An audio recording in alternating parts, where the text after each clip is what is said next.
Hey guys, welcome back to Leuk into Leukemia. My name is Nick, and this is episode 6 of the podcast. So, sadly, this is going to be the last episode that I have planned for now. I've already gone through the majority of the content that was my experience. So, it's been really great to be able to share with everyone what I went through and share my story, maybe positively impact, inspire others. And I'm just eternally grateful for the platform that I've been given and able to even be here today. So right now, this is all I have planned for the podcast, but who knows what the future holds, and there may be more, there may not be. But that being said, this episode is going to be about life after leukemia and some of the lessons that I learned. So there's a lot to dive into here, but I just wanted to say that this episode doesn't really have a narrative to it. I'm not telling a story like I was in the first 3 episodes. It's similar to the last episode where I'm just sharing my vulnerable thoughts with you guys and some of the things that I personally feel and experience. So I just wanted to let you guys know that, but we'll go ahead and get into it. I'm going to start by telling you guys a little bit about what my life has been like after leukemia so far and what I anticipate and plan for the rest of my life. So I'll go ahead and start by just posing a question, one that I've struggled with to understand. It's sort of a rhetorical question, but the question is, how do you just go back to life after leukemia? After everything I've been through, how can I just go back to being a normal person? It's hard. Just like any traumatic event, it's really difficult to just move on and process everything healthily and continue, essentially. And that's something that I've really struggled with. I am back at work now. I work part-time at Amazon in the warehouse, and I am back at school. I'm a full-time student again, and I'm hanging out with some friends. I actually went on a trip a few weeks ago up to the mountains, the Smoky Mountains, with my friends, and that was awesome because I'd never seen mountains before. So I'm really blessed to be able to do that. But all of this that I've done so far, it's been hard. It has been really hard to just even live life normally. It's just carried such a gravity that I never felt before, and I certainly didn't feel before my cancer. And that gravity comes from mostly 2 different things. And those 2 things are, I have a little bit of social anxiety now.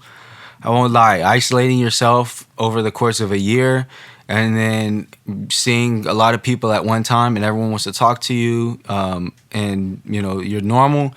It's a hard transition for me, at least. And the second thing is a little bit, I don't want to say worrying, but more conscious and concerned about germs and things around me that can get me sick. So I'm well aware of the state of my immune system. My counts look healthy now, but because I had the bone marrow transplant less than a year ago, my immune system is very sensitive and it's very new. So all of the diseases that were vaccinated against as children, I got those vaccines as a kid. But because I have the new immune system, those are wiped away. They're void. They're not there anymore. So I have to get all of those childhood vaccines again. And on top of worrying about, not necessarily worrying, but being aware of getting those, I also have to be extra cautious and aware of COVID-19. I live in Florida, and I thought we passed the peak in January, but I was dead wrong. We're peaking like crazy right now.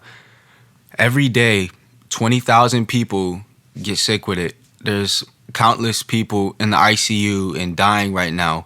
We have some portable morgues being brought in because we don't have place for the dead. It's going crazy in Florida, and I'm supposed to just go to school and then, work and just be normal. And that's hard for me because I know the gravity of death and I know the gravity of health. A lot of people are taking it lightly because they themselves are healthy, but not everyone is healthy. I look healthy on the outside. So if I was walking around on campus or on the street, most people would think that, I'm just a normal guy, but that's not the truth. The truth is I have leukemia. I'm at an increased risk for COVID, but people don't wear masks, and masks don't protect you. It protects others. So by people not wearing masks, they're not protecting me, because me wearing a mask and no one else, that doesn't do anything for me at all, because it reduces what you put out, not what you intake. So I apologize for going off on a little bit of a rant there, but I hope you guys can understand at least a little bit of how I feel just participating in normal life now. And I know I don't speak for all cancer patients, but me specifically, I've definitely struggled with that. And the other thing I struggle with is social anxiety, which is also partly due to the awareness of all the germs and stuff that's around, because normal people don't really worry about that, but I've been at the point where I have no immune system, and my system is still very fragile and sensitive. So putting myself time and time again in situations where I'll be exposed to germs is probably not the smartest thing for me to do. Maybe it's okay if I do that, but maybe it's not. So the smartest thing for me to do is to just limit myself, and that's also something socially that I'm okay with, because after isolating myself for treatment over the last year, I'm not used to social interaction, like big social interaction in a large group setting, or just hanging out with friends or anybody, because I've only talked with my family really in the last year. So even just normal social interactions is just kind of, in a way, it's just kind of exhausting. And it sounds bad, and that's just where I'm at. I recognize it, and I try to get over it, and I've been open with some people about it, and they've been loving and accepting and understanding. So it's just something to be aware of as a normal person. I look healthy and all that, but that doesn't mean I always feel healthy. I'm constantly riddled with worrying about getting sick. I'm constantly riddled with just not even understanding how to fit in sometimes, because I've been through the ringer. I've almost seen death, and I've come out the other side. So I don't really value my time the same as other people, because I know that I could have passed last November, and nobody knows when their time is. But most people aren't really thinking about that, and that's sort of something I think about more because of what I've been through and how close I've been. So anyone can die at any moment, but they don't normally think about that. So I've been struggling to fit in, just because I feel like after everything I've been through and what I do have for the rest of my life, leukemia and donor cells inside of me, that I sort of had to live my life not accelerated per se, but more driven and more focused than what a normal college student lives their life during their college years. So we just have to live each day fulfillingly and give all glory to God, because once again, we don't know when our time is up. So it's just struggling to fit in the smallest ways, because once again, after everything I've been through, most people just can't understand or fathom, and this world can be so cold sometimes. Like I hate to keep bringing up COVID, but once again, we see on the news and on the internet 2,000 dead from COVID, like 2,000 people dead from COVID. But we just read that number and go, oh man, and we keep scrolling. But that's 2,000 people that are dead with COVID. It's the same thing like with cancer.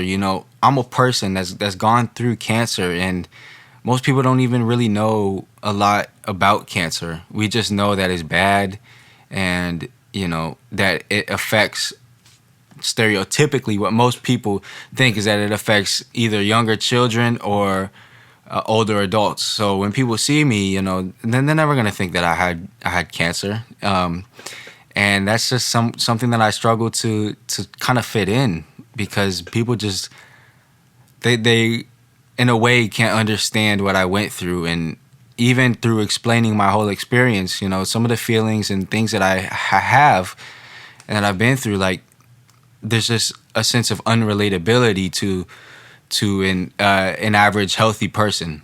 So that's something that I have to work on to get over, and that's something that I also have been working on to get over, because it took me a long time in reflecting and trying to learn from my experiences. But that was one of the first things I noticed when I started living normally again, is that I'm sort of setting myself apart from everyone because of what I went through, and I'm sort of giving myself the identity of what I went through. I'm giving myself the identity of cancer, but cancer is not my identity. Cancer is what I went through, because we're not defined by what we went through, but what we go through helps make us who we are. So learning that and trying to apply that to my life has been hard. It's been really hard, and a lot of times when I have thoughts that don't reflect that, I'll just have to stop and recognize it and be like, okay, no, I'm no different than this other guy right next to me. I'm no different than any of these other people. But in the same way, it's hard for me to believe that because of everything that I've been through and the trauma that I've experienced. So it'll definitely be an uphill battle to grow and learn from that, but it's something that is necessary and something that will really help me in the long term. And this leads me actually perfectly to the next part of the episode, which is lessons learned from leukemia.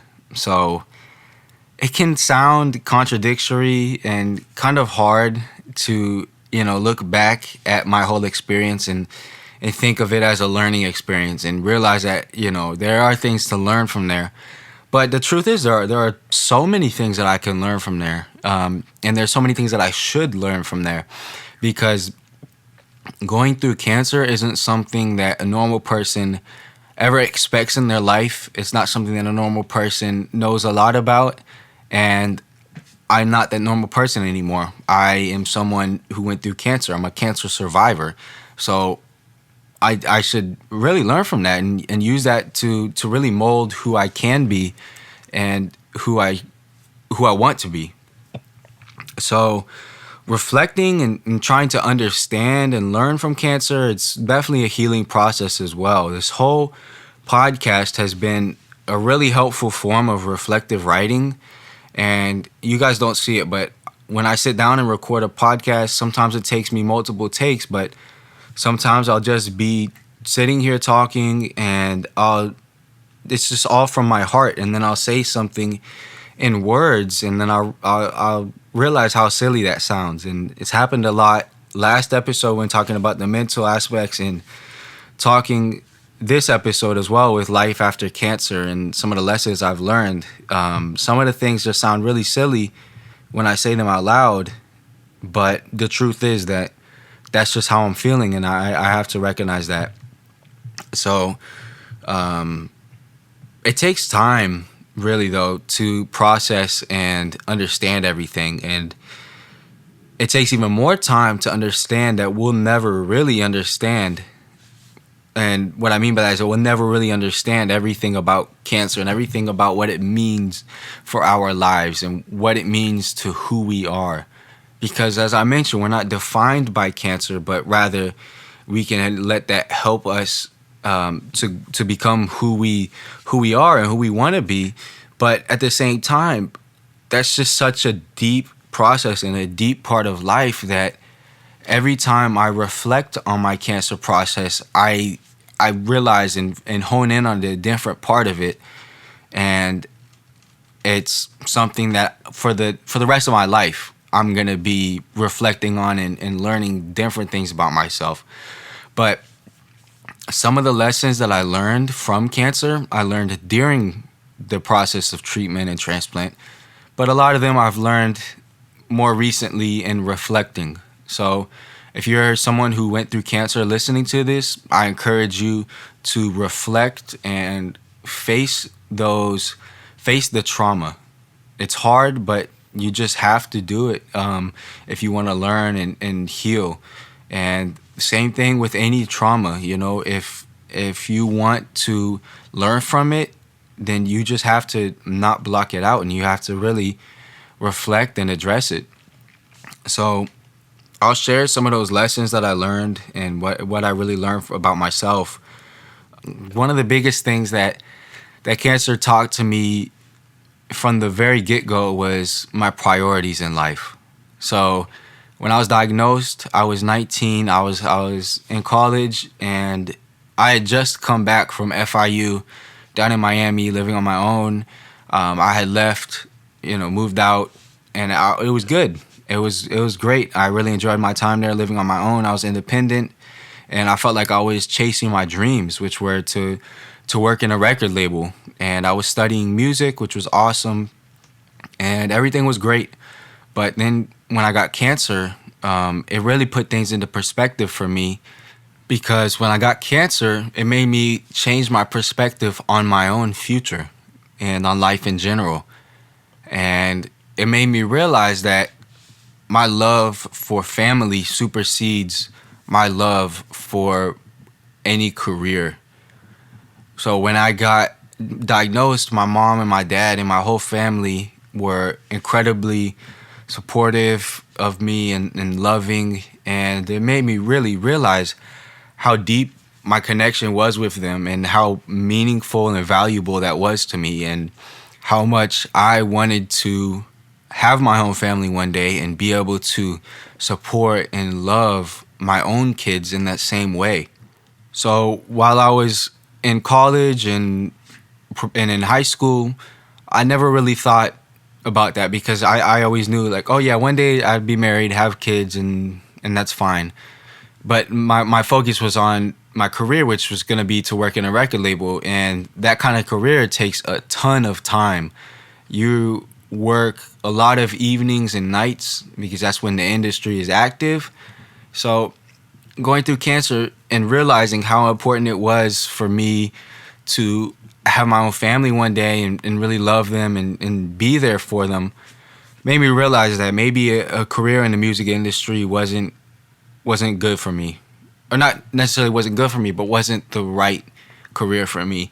And as soon as I started realizing how important family was for me, it just sort of flowed, and it's still flowing today to figure out what I want to do. But I want to work in a nonprofit cancer organization, or some kind of cancer organization where I can positively impact other patients and survivors. I think that's more meaningful and fulfilling to me now than it ever has been. I never would have thought about that 3 years ago, and I just can't see myself working in the music industry anymore, because I know that there's people out there with cancer who I can really impact.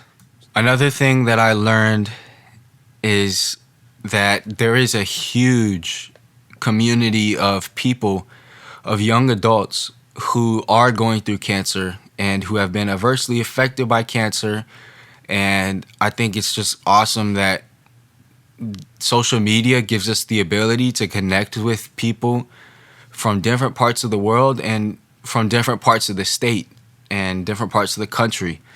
And there's just a crazy connectivity that we have now to be able to reach each other and support each other. So I that's another reason why I really want to go into a cancer organization, because there's just so many young adults that just need that connection with other cancer patients. Because me personally, I can talk with a healthy person about what I went through and everything, and I'll get some empathy, and they usually, not usually, but they mean well. But when I talk with a cancer patient, it's like we're on the same page, the same exact page. We can talk like about the same things, and we can laugh about it, and we can reflect, and it's hard to describe. But now that I'm healthy, I can't just move on from cancer, ignore it, bury it, and then go on with my life. No, I have to use my health and this opportunity to be there for others and really advocate for others, because cancer is a thing that's not just going to disappear overnight. It's not probably not going to disappear in my lifetime at all. Treatment will get better, medicine will advance, but it's never going to disappear. That's just the truth. So there's always going to be people fighting cancer. And I use the word fighting because I learned that's exactly what it is. Every day it's a fight. And you can talk to any cancer patient about this, I'm sure. But when I hear people say, or if I read somewhere, someone says they lost the battle to cancer, I lose it. Mentally, I lose it, because there's no such thing as losing the battle to cancer. You win the battle to cancer every day that you're here. There's no such thing as losing to cancer. You win every day. I won multiple times. All cancer patients win multiple times. You don't lose a battle to cancer. The battle's just over.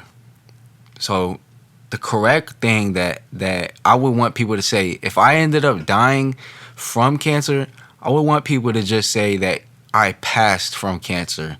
Because saying that they lost the battle to cancer implies that there was something that they could do to win that battle, or that they didn't fight enough. They didn't try hard enough. But that's not the case.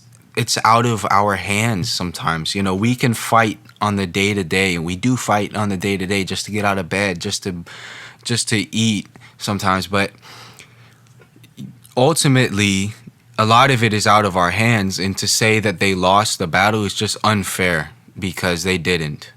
Yes, it is a battle, but you don't lose the battle. You win it multiple times, every day, every minute sometimes. That's just my thoughts.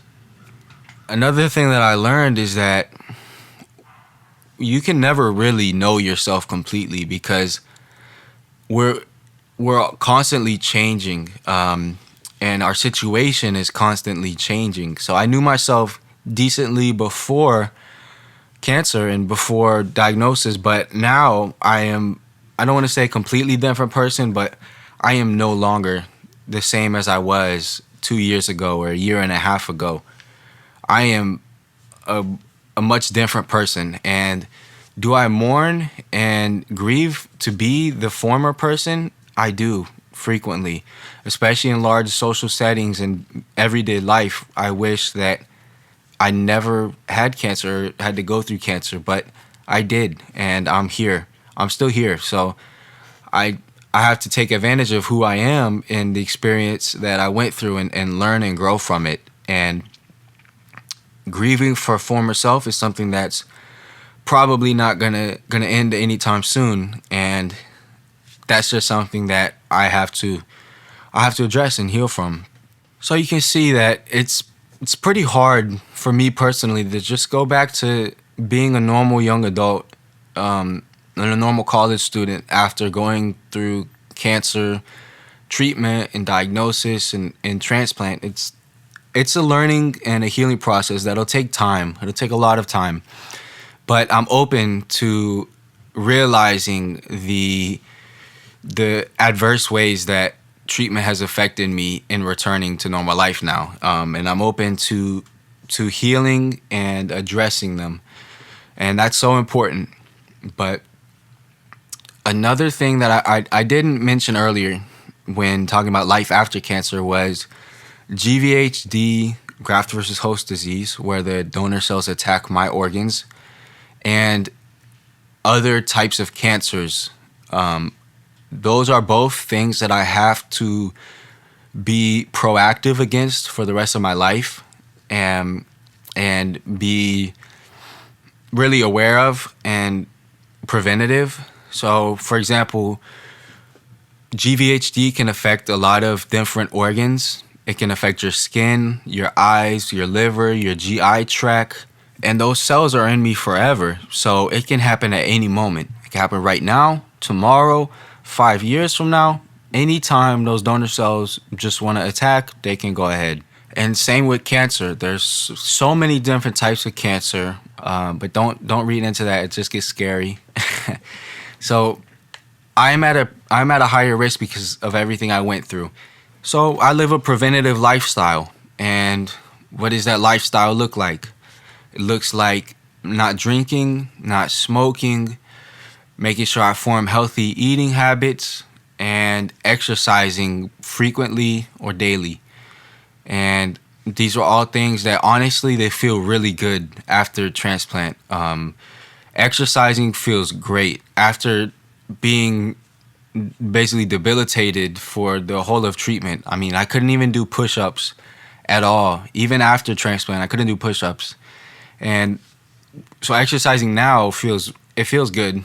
And eating well also feels good because I I somehow I think my taste buds changed a little bit after everything I went through. I don't really have a sweet tooth, so it's easier for me to eat healthy, and eat healthy regularly. And the other thing that I have to be very cautious against is actually the sun. So I mentioned both GVHD and cancer. Those are both things that the sun can bring on. So continued exposure to the sun can cause skin cancer. But in the shorter term, it can cause skin GVHD, where you can get like rashes, and other things. And GVHD is something that is chronic. It can stick with you for life because you always have those donor cells in you. So I have to be very careful with the sun now. So even if I'm just walking just from point A to point B in a normal day, but the sun's beating, I live in Florida, I still have to be careful with that. So I mostly wear a lot of long sleeves and pants, but it's hard, especially as a young adult, because, going to the beach and tanning and, just doing things normally isn't really an option for me. I got to worry about the sun because that's honestly probably going to be the biggest enemy from here on out, because it can just lead to a lot of different things. But in the short term, it can lead to GVHD, which is something I do not want any part of. And I've been blessed so far to have not deal with any GVHD. So really my life now is about building healthy habits physically, eating well, not smoking, not drinking, staying active. But overall, though, it's a much different life than I envisioned for myself a year and a half ago. And it's a much different life than I envisioned for myself a year ago as I was going through treatment. In one way, I'm extraordinarily blessed to be here, healthy today, sharing my story. But on the other hand, the fact that I do have a story to share means that I do have cancer, and I did go through that. So it's a little bit of a double-edged sword, but most days I lean towards the side that, hey man, I overcame that. That's crazy what I went through and where I'm at now. But overall, the life that I live every day now is it looks normal to a lot of people, but to me it feels heavier than normal, and that's okay. But despite all that, I'm still able to come on here for the last 6 weeks and share my story with you guys and be vulnerable and really just reflect on this podcast, because that's what it's been. It's been a huge form of healing reflection. And to me, sometimes it sounds like I'm rambling for a little bit, but if you're listening to this, I hope that you can get even the smallest thing out of it. I just really hope to reach the right people and inspire and really just positively impact anyone out there who has ears. But that's about all I have for this episode. So I just wanted to again say thank you so much for the unwavering support and the immense support that I've received for the podcast. Who knows what the future brings? Maybe I'll bring the podcast back and we'll explore some different aspects of cancer. Maybe we'll explore some other things. But overall, I just wanted to say thank you to everyone. And I hope that everyone was able to get something out of this. And yeah, that's all I have. So This is me signing off until next time.